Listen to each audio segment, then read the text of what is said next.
नूरी academy के वाबस्तगान की एक और कामयाबी। मगरबी बंगाल सेट इम्तिहान का नतीजा 7 फरवरी 2025 को जाहिर किया गया।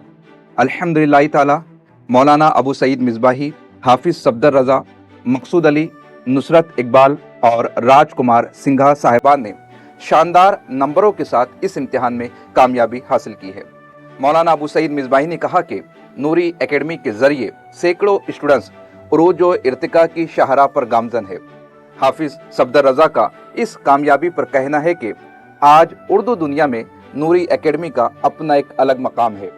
नुसरत इकबाल साहिबा ने कहा कि इस सफ़र में नूरी एकेडमी ने काबिल सताइश रहनुमाई की। यह नताइज अल्लाह के फज़्ल, असातिज़ा किराम की रहनुमाई, वालिदैन की दुआ और स्टूडेंट्स की अनथक मेहनत का समरा है। हमारा ये सफ़र जारी रहेगा। नूरी एकेडमी के साथ अपने ख्वाबों को हकीकत में बदले।